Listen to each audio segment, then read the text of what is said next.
All right, so good morning to you wherever you are, and welcome to the news review segment of the show. Now, let me get you through what the papers are reporting before we bring in our guests who are all seated in the studio. Let's start with the Daily Graphic newspaper. And then on the front page, it says, President Mahama launches Nkukonkete initiative, 3 million beds to be distributed to, nationwide, and this will benefit some 60,000 households throughout Ghana. Again, lithium agreement laid in Parliament, but minority calls for its rejection. They are raising some issues with a particular, agreement that has been laid in Parliament. And budget presentation, we are being told that COVID-19 levy is set to go off. So we are all expecting how that will be. And the biggest news from yesterday, military enlistment in Accra on hold because there was a stampede that led to the death of 6 young ladies. So that one is that you can get details of that story in the Daily Graphic. We understand that 5 injured in Kumasi as well. Okay, at the back page, big story for the Upper West and East regions. 260-kilometer road projects begin in those 2 regions. That's huge. 260 kilometers is not easy. Get details of that story on the back page of the Daily Graphic. Let's do the Daily Guide newspaper now. And new lithium agreement barred, according to the former Minister for Lands and Natural Resources, Samuel Abujinapo. He was the one who laid the original agreement in Parliament earlier, but didn't get ratification. He says this new one is bad. Get details of that because he's raising some issues, some loss of revenue that Ghana will be getting in this new agreement that has been laid. So get details of that story on page 9 of that paper. Again, 191 arrested over a Heat police station mob attack. You remember the Shudiem story? Get details of that story on the Daily Guide. Now, GAF recruitment stampede, 6 females dead, 22 injured. We understand that a lot more, have been injured. Helicopter crash victim's wife in court over DNA. Really? I have been hearing this story since Tuesday, but the Daily Guide newspaper is reporting this particular story. AG to call for witnesses against Wontumi. Details of that in there. Let's do the insights now. Ghana secures landmark investment for space program as India investors target irrigation and green energy and agribusiness. Mahama unveils Nkukonkete project. It's been captured by other papers too. Utu Senya is the shift that is reshaping political power. Get details of that in there. IGP urged to stop illegal disturnement activities by a group in Gomwa Asin. Wow, that's an interesting story. Get details of that. Now, the Overseer newspaper. Atufosen presents growth-focused budget today. It says no new taxes and more jobs ahead. And that's the expectation of a lot more people in Ghana. Get details there on page 3 of that newspaper, the Overseer. Mahama launches Nkukonkete initiative to boost food security and livelihood. Ghana Armed Forces sets up board to probe recruitment stampede. And MPA boss calls on former President Kufuor ahead of 20th anniversary. That's a good thing by a lawyer there. Okay. The Daily Democrat, big boost for local poultry as the Nkukonkete initiative gets launched. 2026 budget signals hope as pushes for economic development and growth. And 25 nabbed in Ghana gold smuggling crackdown. Let's do the New Republic. DNA bombshell. 2 MPs dragged into paternity scandal after helicopter crash. Widow flees with child. This story is becoming okay. Ghana and Nigeria reaffirm liberation era ties, and 7 crashed. Stampede turns recruitment drive into deadly chaos. Energy Ministry MPA to save investment in LPG supply chain. Let's do the Vanguard now. And storm brews over Brian's Army blog. Okay. It says several theories emerge over Brian Achampong's U.S. Air Force career claims. Patrol attendant, cleaner, and reserviced stories swirling around the Abetivi MP. Well, I don't know, but you can get details of that on the page 2 and 3 of the Vanguard. Fake doctor busted and chaos at Telwa Stadium, 6 dead. And that's it for the papers here. But you can also go on to Majoy Online for other stories. And, that is the CIMG news portal of the year. So go on to majoyonline.com and get details of other stories making around on that paper. But majoyonline.com, it says, okay, let's see. What to expect as Dr. Forson presents 2026 budget to Parliament today. Our research team has broken down what to expect. So go in there and get details of what you can expect as a Ghanaian as the finance minister reads the budget today. Okay. All right, so let me welcome my guest in the studio. We have Kamaldeen Abdullah. He is Deputy Communications Director of the NPP. Kamal, good morning. Good morning, Kojo. Hope you're well. I'm terrific. And you? Yeah, I'm well. Dr. Joshua Zato is a policy analyst and a lecturer at the University of Ghana. Doc, good morning to you. Good morning. Good morning, boss. Hope all is well. I always like listening to your voice on the 5:30 show. Top story. Top story. Usually that's what takes me home when I'm going. I've listened to it. Oh, okay. I know the man behind that. One day I have to give you a hand on that show. Thank you for a good job. Well, Solomon also is, okay, I don't want to say controversial, but he is very controversial. The communications director and spokesperson of the United Party. Solomon, good morning to you. Good morning, good. Hope all is well. It's well, but it's not well because Zato must be represented here as a member of the NPP. As a member of the NPP, straight up, so that we know we have 2 NPP members that we are dealing with. So we know him as a policy and political analyst. And I know him as a member of the NPP. Oh, really? Yes. You have his card details, huh? Of course, and he going to contest on the ticket of the party in Sisala East. Sisala East. So let it be.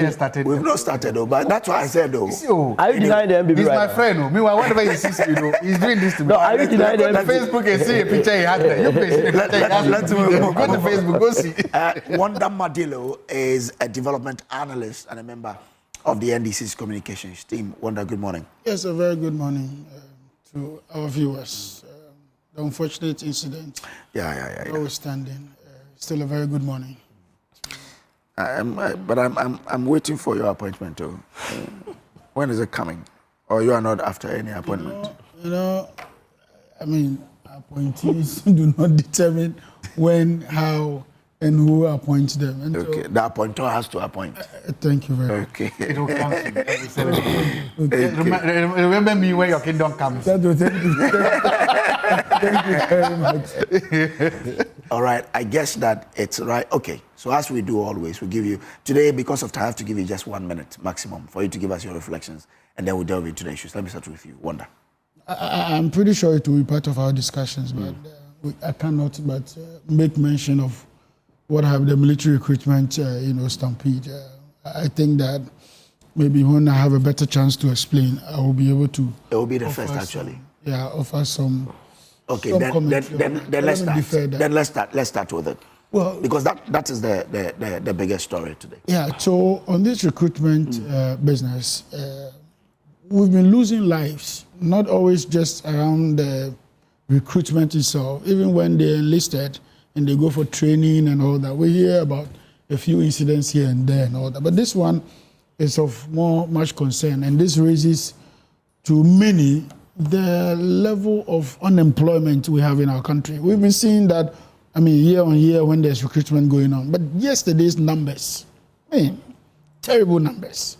And you have people who were under the sun, no proper shed. If you've been to work before, you'll know that it's just an open place. Even where you have the shed, it's very limited and all that. You saw people climbing, scaling over the wall and all that. I think that going forward, the enlistment process, and this has been my personal position, that we should not always wait 2 years, 3 years after and announce to the whole country, 33 million people.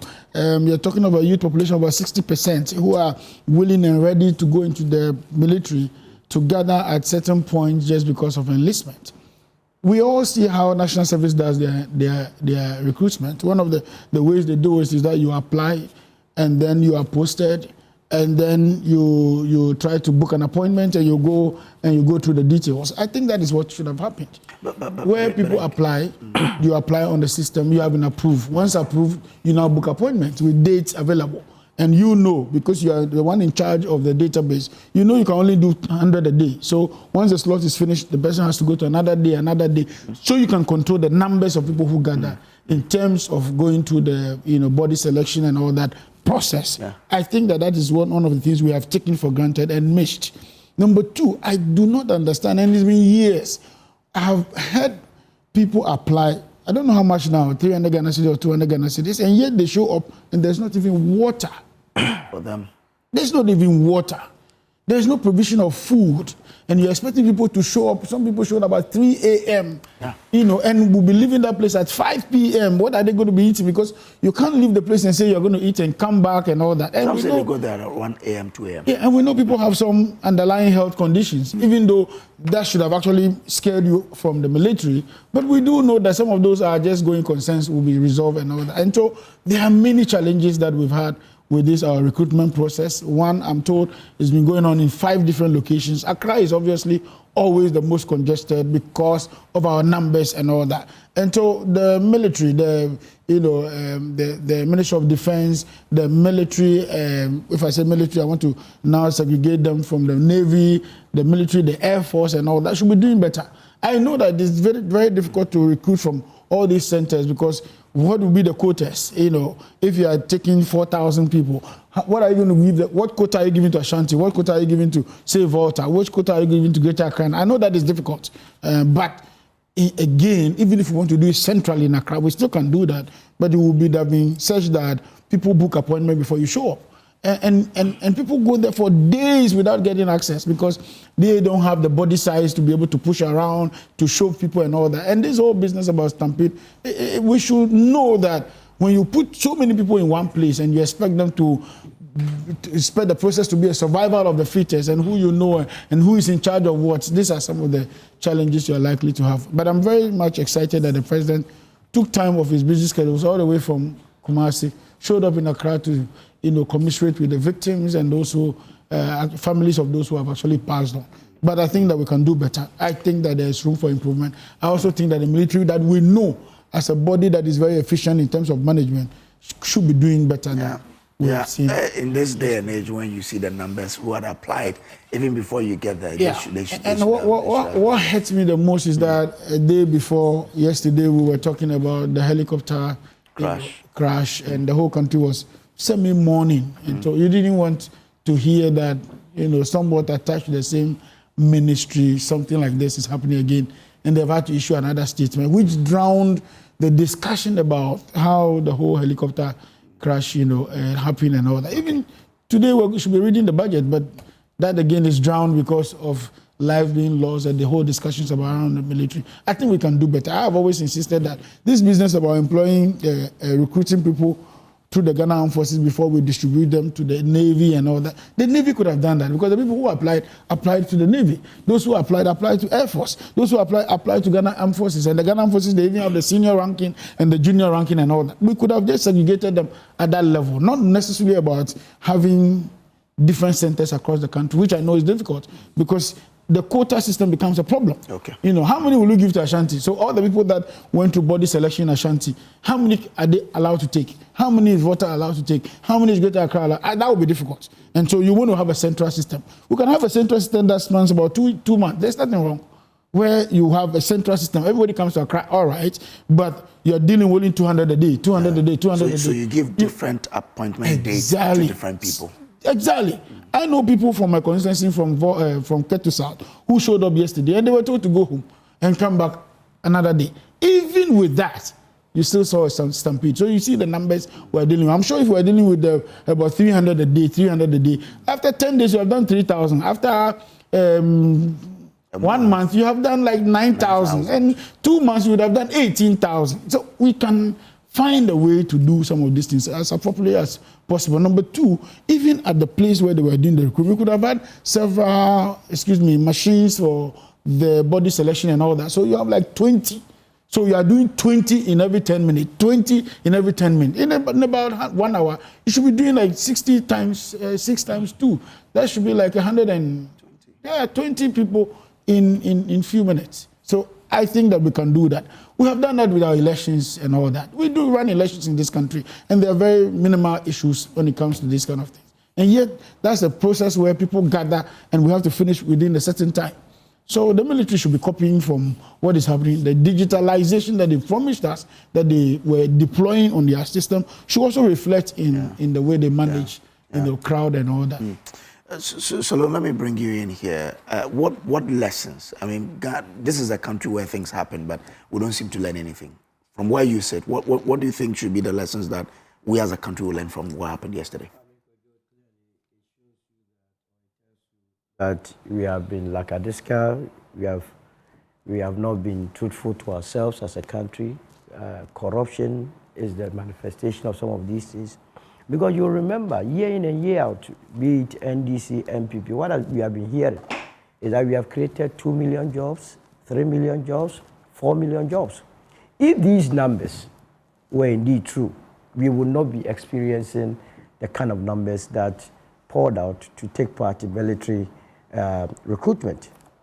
I have looked at the number of them. I have interviewed some of the prospective recruits, and I can tell you without any shred of equivocation that they are not interested in the military.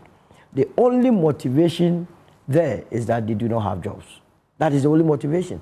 And they see it as an avenue or a stepping stone to put body and soul together. That said, it means we have to be serious. We must stop politicking and go into the nitty-gritty of why governance must Excuse me. year in and year out.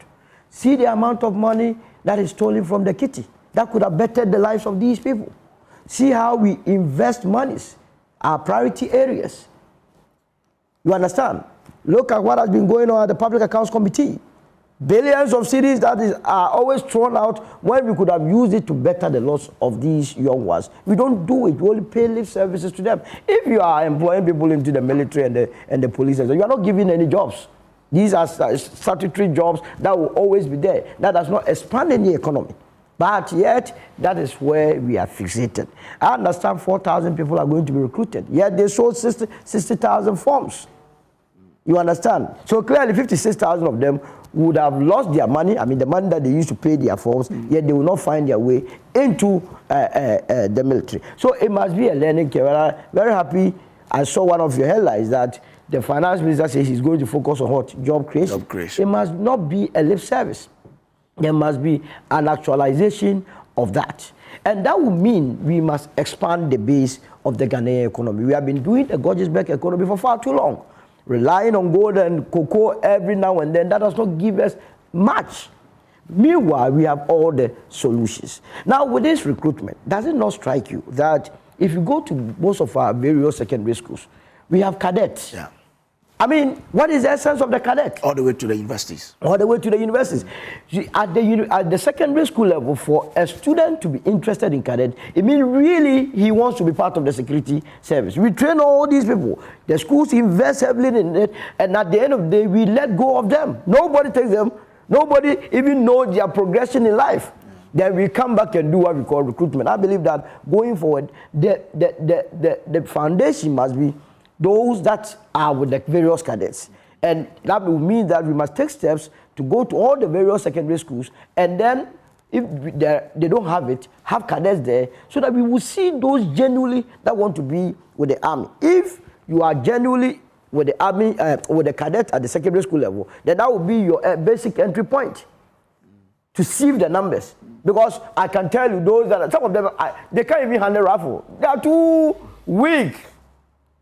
You see their body chemistry, and you can tell you that this index cannot be in the Ghana army. You understand? But yet, he has bought forms, he won't be there. So that should be the basis of all the recruitment. Then beyond that, look, those over there, if you go on various social media portals, they don't even trust the process.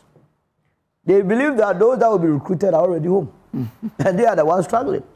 How are we ensuring or assuring them that the process will be fair for them? That is my concern. But we must, as it were, go back and expand the economy. If we are focusing on agriculture, it can absorb a lot of these people. Yeah. We are focusing on construction. I understand that they will be pushing more money into the big push. I believe that happens. And I would be the happiest person to see it happen. A lot of areas. Look, palm fruit alone, or palm. We have been in this country concentrating all our efforts on development of cocoa. Yet palm alone gives Malaysia 20 billion annually. Oh, there's a lot of business, a lot of money in palm. Absolutely. And we have a fertile land. Even in our case, Malaysia came to take the palm fruit here, and we taught them how to even grow it. Why have we left it? Everything about the palm is business, is money. It's money. Because you have the palm kernel oil itself as money.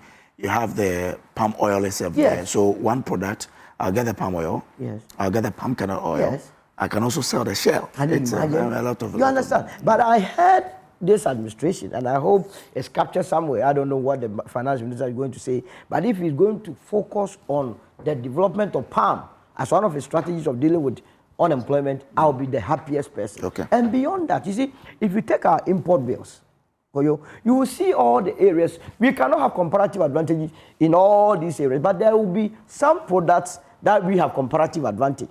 I mean, how much would it take for us to invest heavily in garment? If you go to Vietnam now, garment is what is keeping their economy intact. We have a lot of people drifting from the northern part of this country to the southern part. Mind you, Tamale and this environs used to be the growing basket of cotton to feed our textile industries. So I believe that that area must also be looked at. And it all boils down to how well our banks will support our private sector.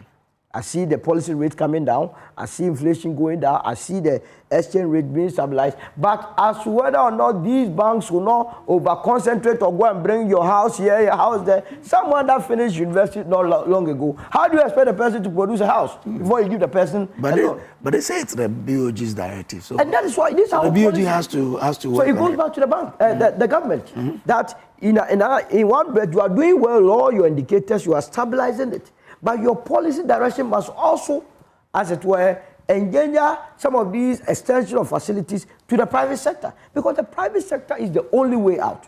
Government cannot employ more than 800,000. For government to employ more means to increase the amount of money that we are expending on our compensation. And if you spend more of your tax revenue on compensation, how much will be left for you to invest in capital expenditure? It means at the end of the day, we are not going to construct more roads, more hospitals, more schools, and so on and so forth. So let the private sector take the lead in all these things. But as we are advising government to be investing heavily in areas that will create more jobs, let us also advise the youth. Some of them are terrible. I'm a businessman, I have open business. If I tell you what they did to me and have done to me, a lot of people are investing their monies into treasury bills, not because they don't want to create businesses, but if you create business in this country, it's as though you have committed the first offense. We must begin to engineer, conscientize the youth that you cannot acquire all the wealth you are looking for today. Because some of them, they go into employment, they see that maybe the manager is having a Camry, the next day the person must also have a Camry. So if you were to check a lot of the youth and their backgrounds, some of them have worked in one or two companies, and you ask yourself, why did they leave? You have a lot of young guys that are in the transport business, drivers. They steal with impunity. They don't care.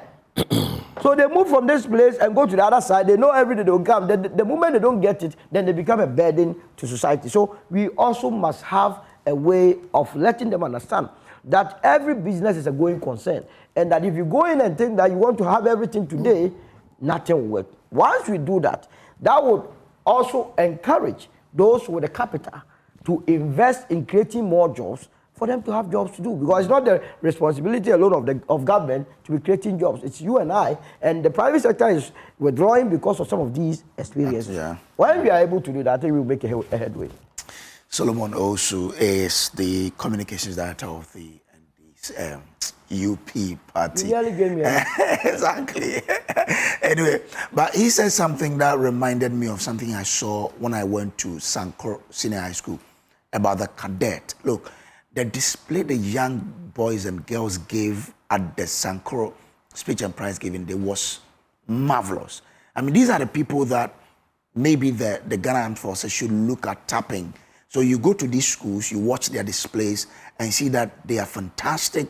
And really, you can then screen those guys to admit them into the Ghana Armed Forces. So he just reminded me of Sankor Senior High School in Ahanta West. And I hope that those young ladies and men that I saw display at the Sankor Senior High School will one day get enlisted in the Ghana Armed Forces. But I agree with this proposal. Ghana Armed Forces should probably look at schools like Sankor that has very beautiful, cadet that you could tap from. Those days, Sir Alex Ferguson was producing good players because he was tapping from schools. That is it. So maybe we can also go to schools like Sankor Senior High School in Ahanta West, Bedubonso. St. Mary's has a very long-standing cadet that churns out a lot of, good product. I remember when I was in the university, Atlantic Hall, they had a very good cadet, and some of them are in the army now. So maybe the government can tap into it and drafting a lot more people. So Sankor Senior High School, my regards to all of you this morning. But yesterday, the speaker, let me come to you, Joshua Zato. The speaker mentioned that it is time there is a permanent minister of defense. But before we come to that, let's listen to one MP who was speaking on this particular matter, Hajia Ladi Ayamba, MP for Pusiga. Listen to her. Then I'll come to Joshua Zato. But I want us to all take solace in the Almighty Allah. There is nothing that happens that doesn't happen at the right time. This is what the Almighty Allah has ordained for them. Today is their day. No matter how, no matter what, no matter who was there, as what, even if we brought all the presidents of the world to sit there as ministers or whatsoever, once today is ordained for them to die, they will. And this is what has happened. Unless you don't believe in the oneness of God, unless you don't believe in the oneness of the Almighty Allah, it is not anybody who wanted them to die. There's no single officer there who wanted even one single soul to pass. All right, so that was MP for Pusiga there, Hajia Ladia Ayamga. Joshua Zato. Yeah, to respond. No, again, but this is an MP from Wonder's party, right? So it's okay that Wonder. Oh, you want me to respond? No. So first of all, the comment is reckless. It's condemnable. It makes no logic for you to stand a representative of the people, and this is not the position of the NDC. No. That you want to tell this is her personal. That's her personal position, and very condemnable. It's the position of NDC. We cannot. We cannot. It's the position of the NDC. How can that be the position of the NDC? How can you negligently kill people and come and tell me what the position? No, it's not the position of the NDC. She spoke in her What is the position of NDC? As MP for Pusiga, not the position of the NDC. And for me, I think that these are some of the slippages we should avoid. I don't think that this is the position to go. Yes, we do understand that everybody has his time on this earth. Yeah. But when I go, you are not the one to tell me whether it's my time or not. My time. Only God knows that time. And therefore, this conjecture, this flippant, this pedestrian commentaries is of no use. And the NDC condemns that in absolute terms, especially when he has to take the president to respond all the way from Kumasi, show up in Accra. The speaker, of whom you were in the chamber with, also showed up at the hospital to commiserate with people. This is not the kind of comment the NDC endorses. A comment came when they were discussing whether or not it's time for a permanent defense minister. And she said, well, whether or not you had a permanent defense minister, we don't have averted this. Thank you. I just want to say, because I think it's fair, so that he will say, I'm trying to be fair. Look, before that constituency was made Pusiga and Ihaboku, it was the Boku constituency. They had a member of parliament called Hawa Yakubu. Honorable Hawa Yakubu, remember? Yes. Remember Hawa Yakubu? May her soul rest in perfect peace wherever she is. But imagine Hawa Yakubu had this platform. We've had women of substance in parliament who stand up, and I don't want to make it a woman meant to make the men shiver. if you had nothing to say, young girls died. If you had nothing to say, mothers were mourning, mothers were crying. When you have such people making policies for us, and then you wonder where we are as a country. When you have such mediocrity, when you have, and you see, the problem is that, and I'm happy about something. Everybody in the chamber was cringing. You could feel the cringe. Yeah. Not only in the manner, even how people are like, what are you saying? What the? I can't use the word I'm to say. Hey, old people were like, what are you saying? Because, no, look, if you saw the faces, and that for me, that's because, like, people were like, no. This woman is not worthy to be called honorable. I don't want to say something that the Privileges Committee may hold me there because I can't afford a lawyer. So I'll just leave it like this. But she is not the epitome of women in leadership that we want to see in Parliament. She has failed that. You see, sometimes when something happens, you want people to rise up to a minimum level. You just want her to rise up there. She's failed it and failed it woefully. Wouldn't you just say maybe this is one slip that you could... No, it's not a slip. There can be a slip in the speech. You can see it. But see, she developed the whole point. Okay. When you make a slip, you don't develop a full point. She started somewhere. The central thesis of her argument is that it was their time. And she developed it. If it was a slip, you will see. You will know this is a slip. But she developed her whole point. Okay. She ought not to be see her. The citizens of Pusiga, the people of that place, will see this and they will bow their hair in shame because their MP hasn't covered them in glory. She hasn't covered herself in glory. It's shameful. But we can go to something else I want to go. My condolences to the families of these people. One thing was part of me, they were young girls. Yeah. You know, for a very long time, you think that the military is a place for men, maturity, but those are young girls. And they had a dream. They went out there to hustle. And to all those hustling there in Ghana and Accra this morning, I respect your hustle and I pray for your hustle. They wanted a job. They wanted to go into places that are not traditional, let me say, women places. They did it. And something similar happened. You know, yesterday they told someone, the commander that spoke there, she was also a woman. And that for me says something. That yes, they were trying to rise up probably tomorrow to stand where she stood. As I don't know if she's a brigadier general or she's a general. Powerful woman in the military. My point is that we should see some inspiration in their struggle. We should see some inspiration in their aspirations to serve their country. That they are not sitting at home and they are not sitting trying to look on their looks, but that they are saying that wherever the men are struggling and hustling, we too will go there and hustle. There is something reputable and something recognizable about what they do. There was also another issue about accountability. And in this country, we just say accountability, but we don't follow up with the questions. Accountability for what? Accountability to whom? How on earth do you have a country that is surrounded? Even look at our surroundings. We have serious security challenges surrounding, and we didn't have a substantive minister of defense since August. How do you get? But what would it have changed about this if we had a substantive minister? It could have. It's policy. Recruitment is about policy. It's not about practices. Somebody could supervise us, and somebody to hang. But we have a deputy minister. We have an acting minister. That's the question.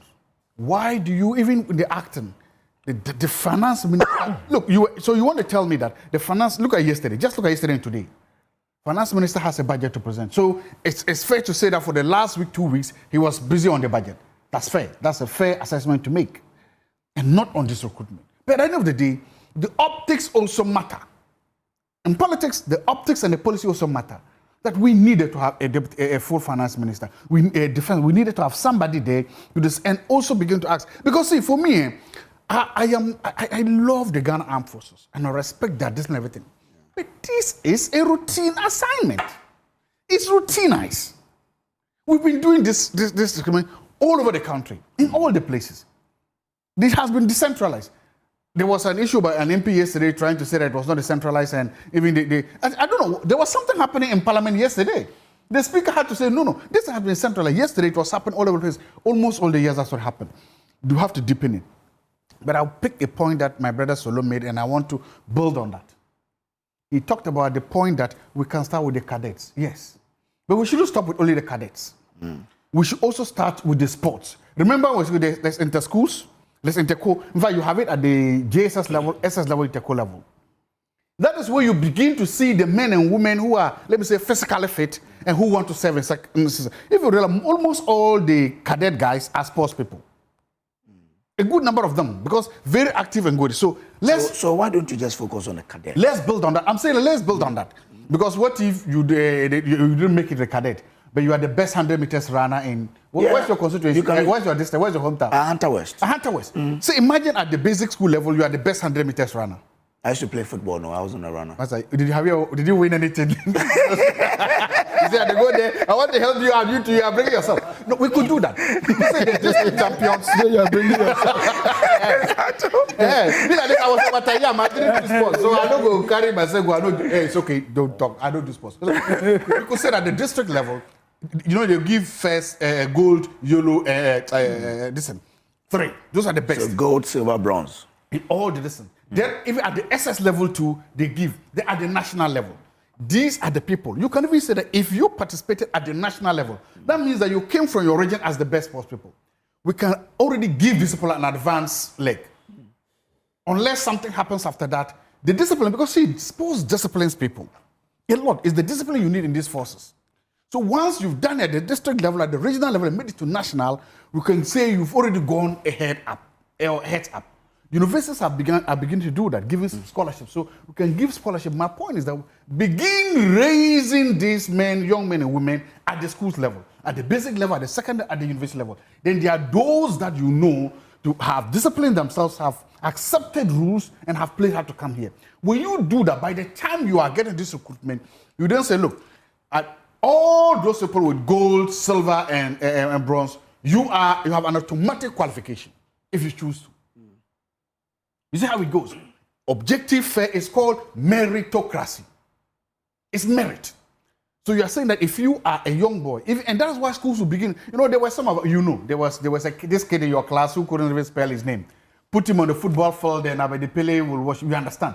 Those guys, you keep them and make sure they come. By the time you get to this place you are. So for me, I think we need to revamp our whole recruitment process. Start from the bottom. Start from those levels. Keep them there. So that we also tell the police, all the forces, you must have a cadet where you are.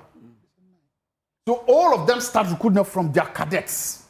So you go to Canton Secondary School, and right now there's a military in Tumu. Imagine they have a military cadet there, immigration has a cadet, police has a cadet. There's no president there so far. Okay. So 3 in there, and Tumu Secondary Technical, Tumu Sectech, all have them.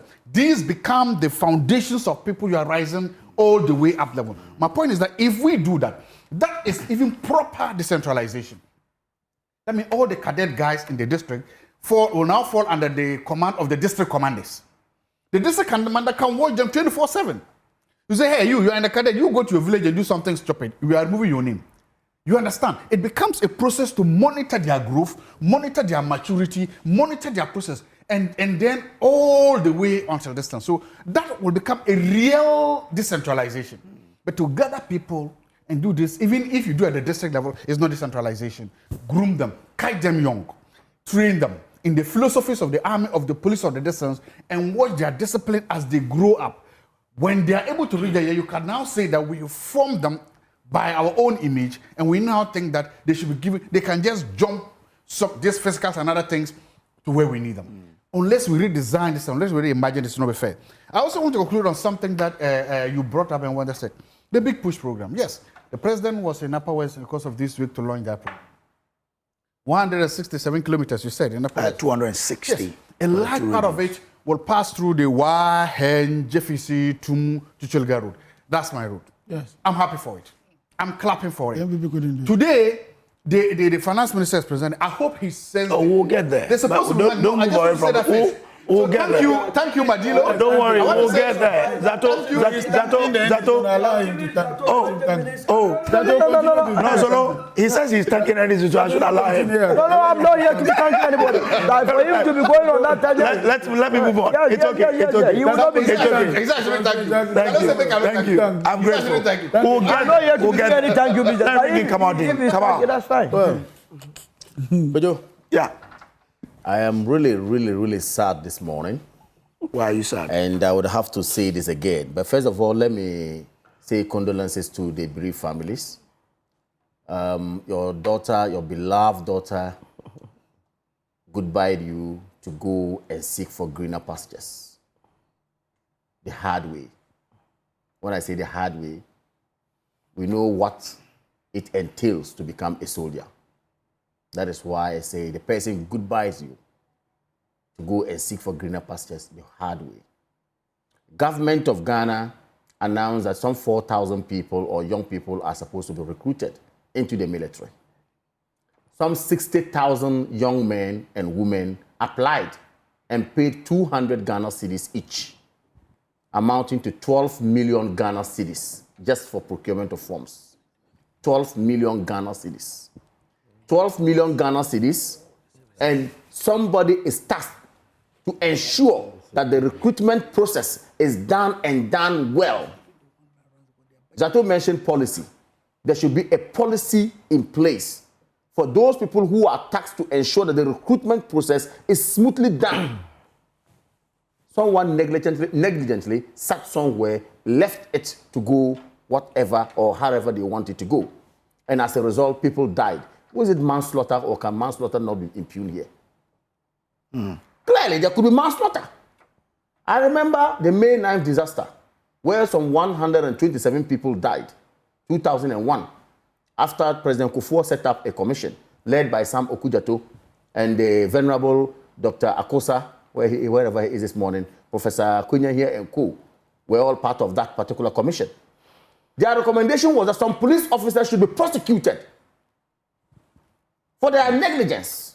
And I expect that this is a national disaster. This is a tragedy. The president should set up a commission right away to investigate this to the core and hold the culprits to order.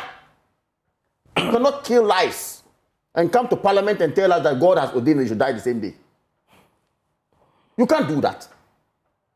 I am sad and I'm pained. I never know. Maybe by the time we will get to know who died, it could be your uncle's daughter, it could be my brother's son or daughter, whatever. We don't know where we are because we have extended family system. Yeah. Anybody in Ghana this morning may be affected by this act. Look, the rhetoric is too much. And Solo made a point. Solo said, the people did not just go there because they want to be soldiers, because they have no jobs. You promised them jobs and said somebody was wicked and that the person could give them jobs and didn't give them jobs. Only for you to come and maim and kill. This is a serious matter. I'm telling you. After that, you go to stand in Parliament, the August House, and tell us that, yo, God has written that they will die the same day. I am saying that there must be a commission of inquiry immediately. That commission of inquiry, yes, this is a national tragedy. We shouldn't joke with this. We saw May 9th disaster, which happened on Wednesday. We saw June 3rd disaster, which happened on Wednesday. We saw helicopter crash on the 6th of August, which happened on Wednesday. We are seeing again 6 people dying as a result of military recruitment happening on Wednesday. Hey. Watch it. That's serious. Oh. Everything is away. Look, we should check it. Black Wednesdays. Hey. I have carefully sat down. You see, I've always made a point that these bodies that are sitting here, they are likened to case of a phone case. The human itself is in it. That is why when you break your leg, you can go and repair it again and it's back. It's a phone case. You have replaced the case. But that spirit is gone. You can't get it again. Those 6 girls, they are off. It's only the phone case that is dead. It's gone. We're going to bury it. So spiritually, we should set up as a nation as well. That is why I just mentioned the Wednesdays. And the Wednesday thing is... We shouldn't joke with it. There is no spirituality. Oh, No, I'm not you may talking say no. about That is spirituality. your belief. I am just saying, thinking about I am only telling you, There listen is to me. no Please, spirituality about let me make my submission. When I'm done, you come in. People die every I am saying, oh, you see, you are repeating what Ladi said. No, but you cannot. No, that's what you're saying. That's the point I'm making. If I ask him to define the spirituality, how is he going to define that I spirituality? am saying, it doesn't matter. You see, when let's move you on. finish, you go and sit somewhere and tell a pastor to pray for you to win your election in UP. And then you tell Who has done that? When you finish, you go and tell the people that are not. You took a candidate to a shrine, you took a candidate to a mosque, you took a candidate to a church, you took a candidate to the extent that the candidate had to enter into a club with a pastor. I don't know what they were doing together. Two men entering into a club under the beginning. Don't go to you. But brother, let's have a discourse. You remember that one? Oh. You remember that one? Hold on, but that was in the foreground. Don't mind. I didn't say. Did you see I what am they did? saying. You are paying attention to him. Don't worry. The man says that he doesn't believe in spirituality. Don't go there. Listen, Hold on. The man says Why did he bring in the UP? He said he doesn't believe in spirituality. And I'm saying when he finishes, you go and tell people that he's a Christian. It's fine. Make your point. Don't go there. Forget about him. You see, I'm saying there's a serious matter here. People have died. People have been maimed as a result of someone's negligence. And we should not, on any day, countenance this particular matter. We have seen, like I said, we have a series of events happening and we've done nothing. We only do rhetorics. I think it is so dangerous and it's so bad for us as a nation. On this note, I will again call on the youth. The access to greener pastures, the access to better life or better living condition is not just going into government position. You see, we have done something. Nana Akufo-Addo, wherever he is, I will say good morning to him today. Ghanaians will always remember him. Yeah. Free SHS came to empower the youth. And I believe that all these 60,000 young men who the basic qualification is SSS are wishing to go into military might have completed SSS and went through free SHS. TVET saw a boost under Nana Akufo-Addo. I'm thinking that TVET, which is the vocational training that we need, and the entrepreneurial training that we want to give to young people, should not be nipped in the bud. The STEM, science, technology, engineering, and mathematics, that Nana Akufo-Addo's government said that we should boost it, should not be nipped in the bud. Ghana has gone beyond Nkukon Kitinkiti. We are looking at how we can train and give young men sustainable jobs. Not rhetorics, not PR. And yet we come and sit on TV, full glare, and do PR and say my government is doing well. Somebody who has brought pragmatic solutions like TVET and the rest that we could develop, that these 60,000 young men, imagine if 2,000 of them were trained entrepreneurially. Then after that, we take the concept of Kwame Nkrumah PWD, that we have every region having PWD, co-opting tilers, carpenters, and whatever, and pushing them into work. Do you think somebody will say, I want to go and be a desk? Because you have modeled a system. We have turned the system into rhetorics, system of talking. Whoever can insult more is the best. And that ends it for people to be dying. And then we have the impunity to go and stand before Parliament and say, Allah ordained this day for them to die. Really? Look, the NDC must get serious. What should they do? They should set up a commission of inquiry right now to investigate this for them to see. But is it the NDC's responsibility? Why they are in power? The back stops with the president. Why not call, He is the region. why not call on Parliament? Why? The president flew from Kumasi to come and see what happened. That's what I'm saying, how serious it is. Okay. So that's why the NDC must actually, they are holding it. They hold us, look, they are standing as fiduciary for us. Okay. And I cannot say that you sit here, hold or cite as fiduciary, sit at fiduciary for us, and then you misbehave. Okay. I think that what happened was a misbehavior by somebody, and we must actually ensure that this it doesn't happen again. Okay, thank you. I'm grateful. It's sad. You know. Yes, I wanted to give. I wanted to give right. because he called on the end. But a lot of gaps in the that we need to expose. No, We don't have gas like what? Come on. I think the politics this morning won't help. It's not politics. Look, Lives have reality. been lost. No, excuse me. Lives have been lost. I'm paying more than you. And I'm also affected. You don't know. No, come on, let me. No, I'm telling you, you have no idea. It's not politics. Come on, let me make my point, please. The family safety watching us are not worried. Come on, I'll let him. Okay, thank you. this business about Akufo-Addo having done so much is neither here nor there. Yes. I mean, if we're talking about a president that have failed this country, then we should be referring to Akufo-Addo. Oh, my Not telling me That's your this money in perception. one breath you say we are. That's your perception, my to brother. praise the government for doing well. In another breath, you sit on the same program and call the name of a president who has led this country to the doldrums. But for nothing. But he cannot say that the president did well. He mentioned free SHS. I mentioned He what didn't did. do well in free He SHS. said, who didn't do well in France? He said, I said, Yes. measure free SHS, I measure Yes. TVET, I measure state. He's praising him for free That's what I'm SHS. saying. He's praising a government. Why should we praise him? Okay? As a political commentator. Then in another breath, you sit on the same program and say nobody else will say something good about the current government. I mean, that's wash. Why? You see, if it is not good for the goose, it could also not have been good for the gander. So please, let's get that in focus. Number one, this whole business about recruitment has been, at least for this year, we have seen visibly publications of recruitment under their tenure for their 8 years. It was always done undercover. Who entered the military, we don't know. LWAC has always been the face. Please, let's make progress. That's not true. Number two, the people who died did not die because somebody decided to go and kill them. Everybody says a stampede. What's a stampede? So you mean the military people worked on them? Is that your presentation this morning? What was it? We all agreed that there was a challenge, and the challenge was that they were amassed in one place. Ventilation will be a problem. If there's chaos, they are running, people will be offended, people will fall, and there will be injuries and all that.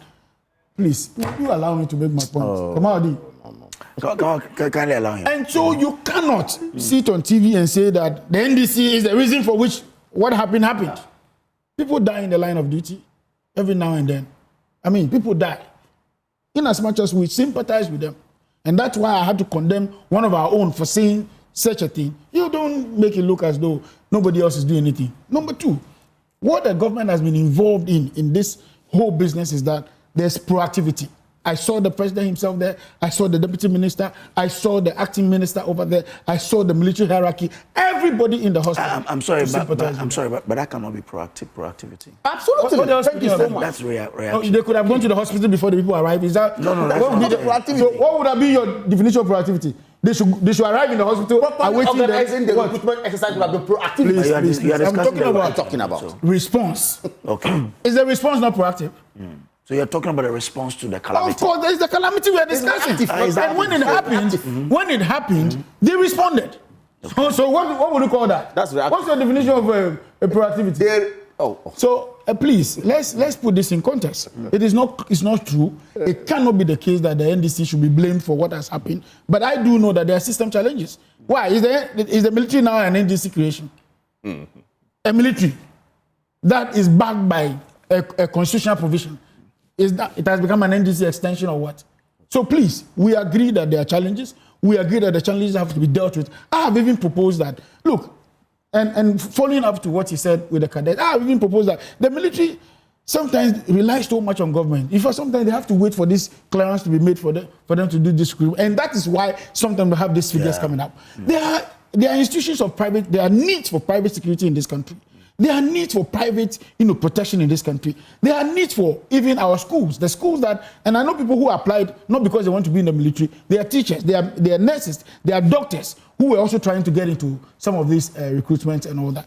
And now I'm saying that the military must come to an age where they do not have to come and announce to the public that we are doing recruitment. If we have proper systems, they have schools. Who do they train in those schools? What are the products of those schools? They have institutions, for instance, like road construction and all that. The engineers regiment. They do road construction and all that. Why do they always have to come to the public to say we are recruiting? And anytime they are recruiting, it's always about SHS, which is the basic education now in Ghana, where you don't have any proper skill just to go and serve in the military. In other jurisdictions, you need to bring something to the table. You are either a doctor, you're a lawyer, or something, and they are recruiting based on the need of the military.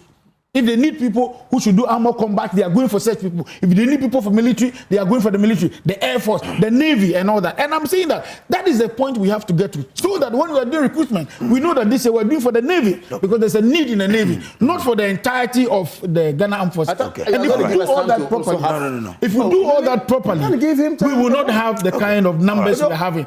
Number three, I made a suggestion that the military must begin to take care of the people who come there.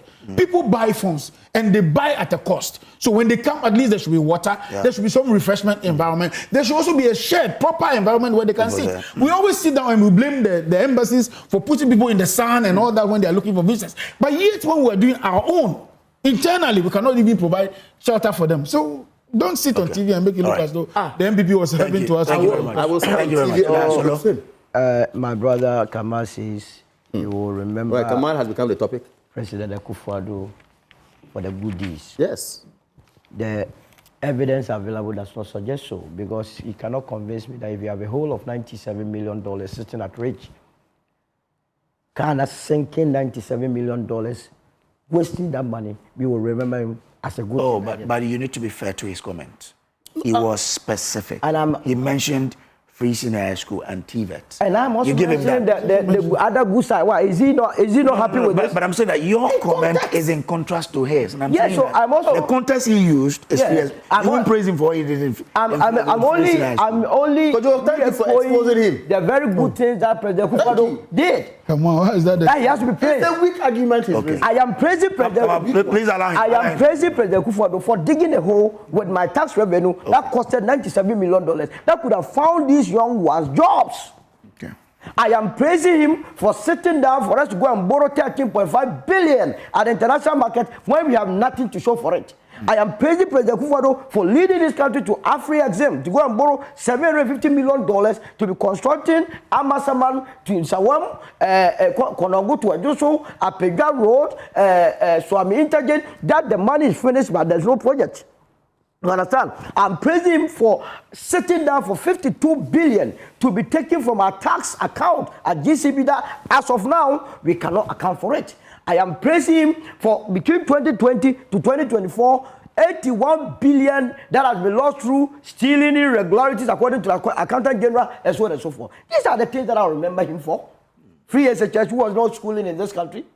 Oh, please. I'm coming. But you need to be fair to him. Oh, there's no fairness here. He wasn't fair to anybody here. How can I be fair to anybody? Allow him. Look, free SHS. Equal measure, I will respond to him. Don't At worry. a point. And make him look very useless this morning. At a point, there were students that were being fed with what we call social rice, expired rice. You experience it in this country under the free SHS. Students were interviewed that they would eat rice without even a common meat protein. So it's not as though it was a rosy situation that we all witnessed and that we must be going back and be praised. If there is any president who must never be praised in this country, it's President Akufo-Addo. I'm telling you, look, his works. I'm not sure you're being fair to the man. How can you be fair when he himself decided to expend my tax revenue anyhow? You are seeing the works of Akufo-Addo. That is the works of Akufo-Addo. The number of people that thrown to the airwork is a manifestation of how bad his administration was. Wow. Oh. But you are talking about a No. Is that how this is no, hold on. But I'm very surprised. But that comment is not factual. How can you say this is because of Akufo? But what are you talking about? First of all. No. No, I'm coming there. You were in this country last year when they were launching their manifesto. Are you getting the launch in Sekondi? You followed it. Yes. What were the employment figures churned out by Dr. Mahmoud Bawumia? Did he not tell that country that they have employed 2.3 million? But he didn't say there was no unemployment. No, I'm coming. So in the country, you have the data. Ghana is about 34 million. If you have 34 million population, you cannot have all of them, ripe for employment. You have about 60% or 50% ripe. What it means is that 17 million Ghanaians are ripe for employment. Currently, a lot of them are in employment. So if you come and tell me that you employ 2.3 million and we are doing recruitment and people are dying, and you tell me that you did not lie, but rather you... But Solo, hold on. Hold on. The man says... We have created employment for this number of people. And we told him he lied. Hold on. He says we've created employment for this number of people. And we told him he lied. Okay. You've sat here to say that at least, if you look at the population, at every point in time, you have about 60% of the young people not employed, right? So it means that at any point in time, there are other people who are unemployed. The other people, the numbers we are looking at, yes, you cannot have full employment. You have people that are not employed. But what we are witnessing now suggests a situation where the figures that were churned out were just falsehood, palpable falsehood. Or you don't agree with me? Are you the one who gave the figure as 58,000 people who applied or so? No, 60,000. 60,000. But really, Solo. Yes. So you're going to say that because of the 60,000 people you saw there, yes, you're saying that Akufo-Addo and his no, government. but it's not only 60,000. These are people that really want to use the military as a way of survival. There are millions of them out there who have nowhere to go. Okay. And I'm saying that is as a result of the bad policies of the actual administration. Okay. If you send people to free SHS, and after that there is no exit plan, what was the exit policy of the government? That you finish secondary school. Where were the jobs? What were the indicators? You decided to invest more than 2 billion Ghana cedis into what you call NAPCO. All those that you claim you created jobs for them, are they not in the house?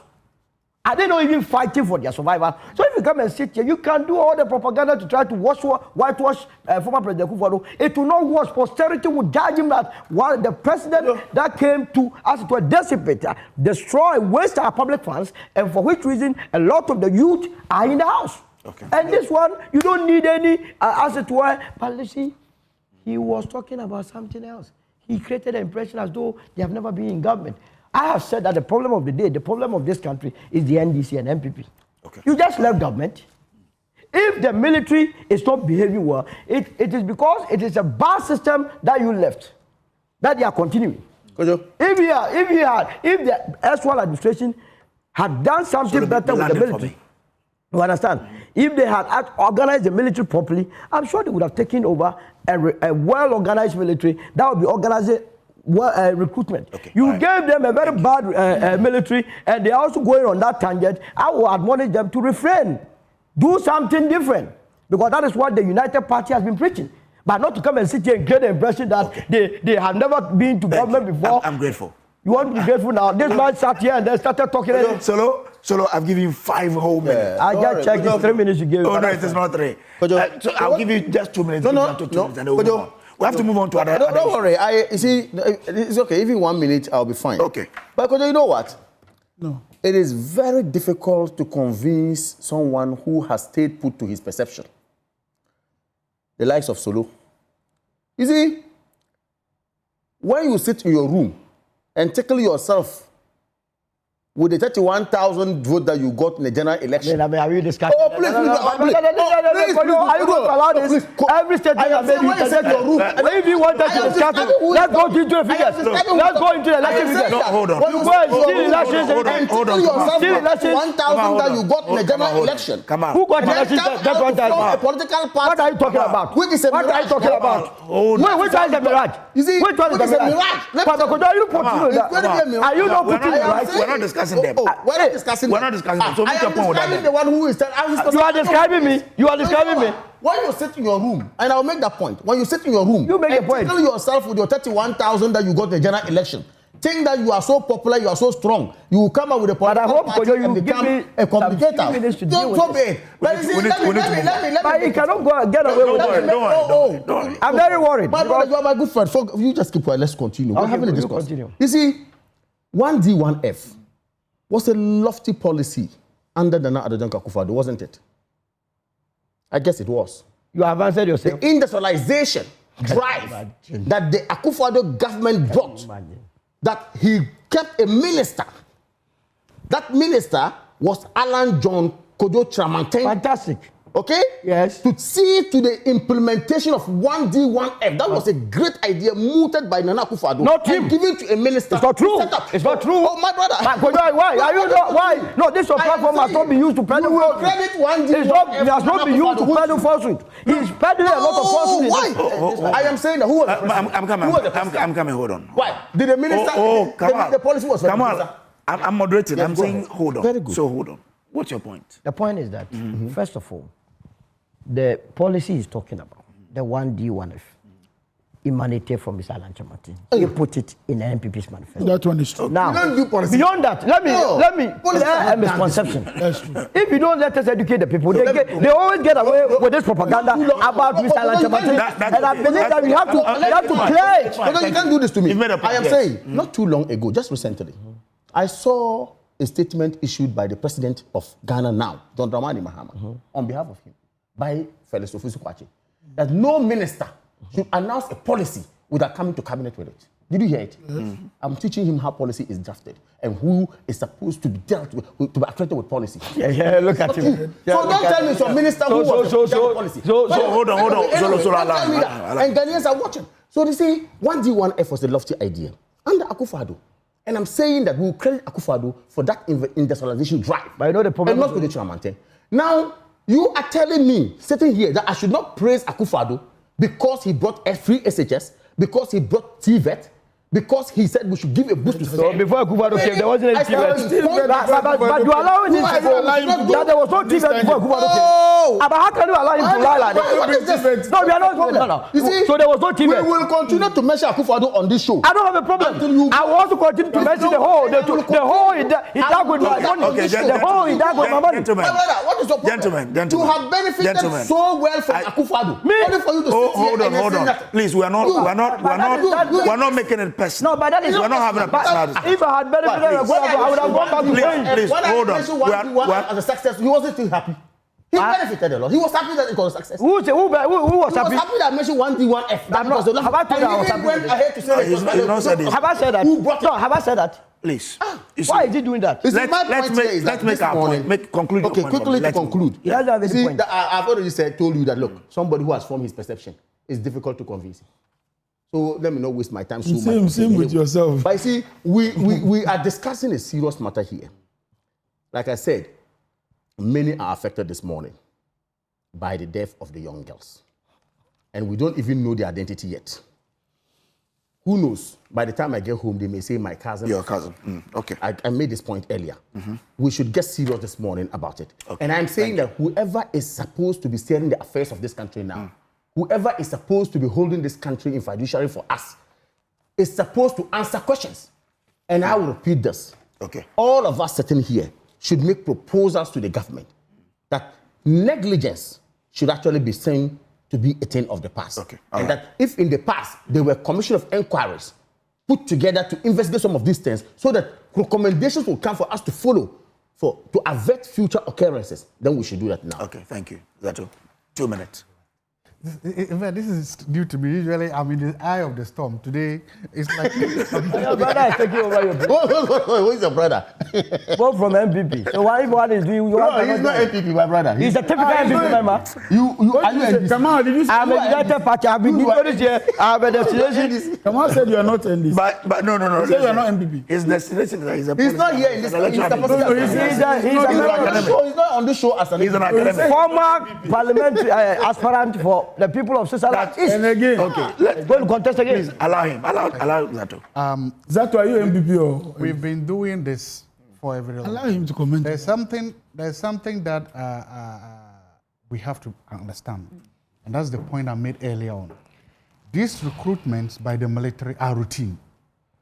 They've been happening. It's not the first time. They've been happening at the stadia all over this country. They have been happening. So there shouldn't be the idea that for a very long time it hasn't been happening. If you say that, it could be. Remember, when this government came inside, there were people who had already gone through this stage, were waiting for appointment letters. And we know in this country, you need clearance to get them.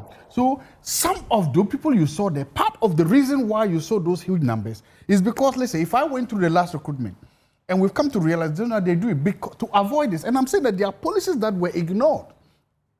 What the Minister of the Interior and the Armed Forces used to do during those days was that when they do a recruitment like that, they qualify a lot of people. And then they begin to enroll them in batches. That is why, because for instance, if you look at the police, their recruitment centers and immigrations, the numbers are not so huge. So they'll bring a batch.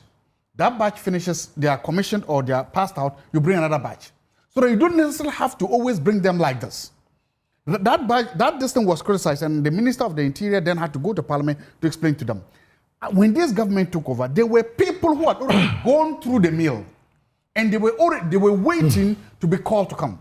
It's only normal for a new government to say, I want to review this policy. Perfect, I have no problem with that. They did. But when they finished, they now decided that, you know what, it doesn't matter if you went through the mill, it doesn't go through the mill, we're going to start it again. Again, it's a policy. I respect. I always say that once a government does a policy, you can respect the policy and exercise it. So my point is, again, my only disappointment is that the GAF has so much experience and expertise in doing this. Okay. Secondly, it is a routinized thing. When something is routine and when you have experience in it, you don't let it hit you like this. Okay. It did All right. on their blind side. Okay. All right. This one says, Kojo, Haji Aladi's comment regarding the tragic loss of 6 prospective recruits during the Ghana Armed Forces recruitment exercise were reckless, insensitive, and ill-timed. The incident, which resulted in fatalities and injuries, warrant a thorough investigation to determine the cause and prevent future occurrences. Paradoxically, all the 6 deceased were women. As a member of parliament, it would have been more fitting for Haji Aladi to exercise empathy and caution in her remarks, particularly given the sensitivity of the situation. The focus should have been on the supporting the affected families and ensuring that those responsible for the tragedy are held accountable. Amazing convictions. Manche Bruce II brought this one in. This one is for Solo. He says, please tell Solo to pipe down on his condescending comment against Akufo-Addo. His bitterness will... okay, no, I won't use that one. No, read it. I like it. I like it. No, I like it. It's Kamal and his people. Anytime he attacks Akufo-Addo, he should remember that Alan was part of his cabinet. That is why I attack him. It is verifiable fact that the investment made by Akufo-Addo administration in STEM and TVET education is unprecedented. That is Kamal. He's Manche Bruce in Takrady. Oh, Manche, your brother? My brother. You are Kojo Bruce. Manche, no, I am Kojo Brace. Yeah. This Manche Brace, he's a friend. Oh, that's right. No, they always confuse You them. had coffee this morning. You are too high. Yes. Why? Even names, they confuse them. See the MPP people. This one, please. Nana Ekuamwa Boating Ablekuma Central, aka Dr. Baumia, will lead MPP into Victory 2028. Says yesterday was a sad day for Mother Ghana. Youth have queued to be recruited into the Ghana Armed Forces, only to go and die by way of stampede. Isn't it shameful that in this modern era, no proper queue management system was put in place? Anyway, I'm enjoying the fantastic submission from Dr. Joshua Zato. Nana Komia Boateng, Kuamwa Boateng, Ablekuma Central, aka Dr. Baumia, will lead MPP into Victory 2028. But this one is very important. This is from Professor Douglas Boateng. Yeah. He says, the youth who died were not NDC. They were not MP. Exactly. They were Africans from Ghana. He says, they queued in hope. Yeah. Some returned on stretchers. Others tragically did not return at all. These young men and women were not seeking favors or causing disruption. They simply desired an opportunity to serve their country, to contribute meaningfully, and to belong. This movement must not be interpreted through the narrow lens of partisanship. It is not about the NDC or the MPP. It is about national responsibility and the shared future of our youth. To frame it as a political issue is to minimize the gravity. This is a generational failure and, more importantly, a national tragedy. But the solution Yes. is same on politics. Yes, the current NDC administration inherited decades of structural and economic challenges. Yes, President Mahama and his team are making visible efforts to address them. Oh, really? But the inconvenient truth remains. They cannot do it alone. I agree with Prof. The Ghanaian youth are not... going against... Hold on. Prof has made a Hold on. Says the Ghanaian youth are not political delegate or policy appendices. They are our sons and daughters. Absolutely. Brimming with potential and integral to Africa's long-term future. When they die in search of employment, the burden of responsibility does not rest on government alone. It falls on all of us. Prof has stated obvious truth, and that is what you don't want to. That is why I call for investigation to all the corrupt actions of various government officials. They have denied this youth the opportunity to have decent employment. If you put people in position and they go and steal from the state. Okay. All right, I hear.